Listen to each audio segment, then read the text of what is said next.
Hello everybody, welcome back to Flower Club. It's me, Penny, and I'm coming to you live from Tuscany.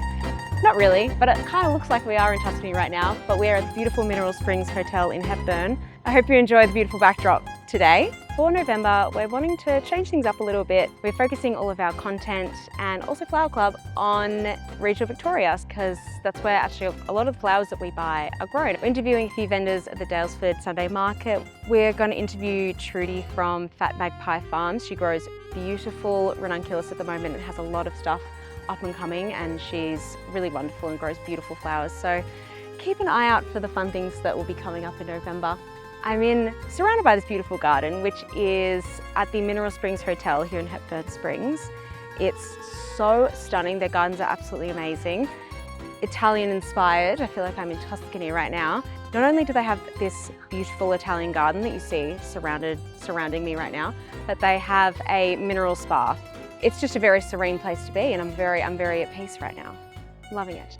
Let's get cracking with the tutorial. We're starting out gorgeous, fragrant, bushy wax flower, green button chryses, and a little interesting one, green trick. Kind of looks like a ball of grass. So it's something a little bit different. So let's get started. I'll just be using my trusty white ceramic vase to design into. The table's a little lower than I'm used to, but that's all right, I'll make it work. So wax flower is a really beautiful native. It's got lots of these little white blooms on them, and so it's a lot of movement, a lot of texture. Easy prep, just removing the lower stems and the lower leaves as per usual. Any tricky ones, just snip them off.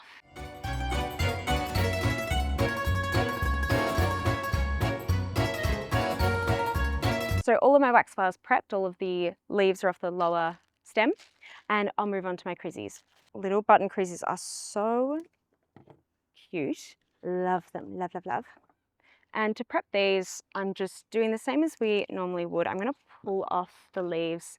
I'm going to go pretty far up the stem. I'm not enamored by chrysanthemum leaves, so I'm happy to take them all off. And then just check any stems that might have lost a head and just snip off that little guy. There are 40 different species of wild chrysanthemums, and if you have them planted in your garden, if you have them in a pot, they're actually one of the best species of plant for air purification. And I see a little headless one, so just going to get rid of that. And lastly, we're going to prep our green tricks. So they'll come with almost like a little bread bag tie around their neck sometimes, so you can just pry that off as best you can. And green tricks are really cool. They're actually in the carnation family.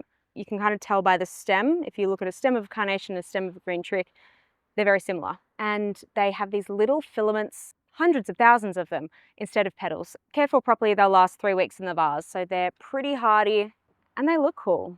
I'm going to start by having a look for some bushier pieces of wax flower to start us off, kind of create the backing piece and build the base. Just because I was feeling extra organized, I separated my wax flower into large, medium, small, extra small piles, just so that I know what I'm grabbing, and it's easy for me just to grab what I need and put it in the vase. And our first piece going in, obviously too tall, coming to the edge, measuring about where I want it to be, about there, and then snipping off the remainder on an angle. In you go. It'll find its home eventually. And with wax flower, just turn it to face you and away, and then just see which way that the flowers are naturally leaning. That'll be your front. This piece was meaning that it was kind of leaning back against the vase like this and making it move. So if you see anything like that, just get rid of it, keep it for later.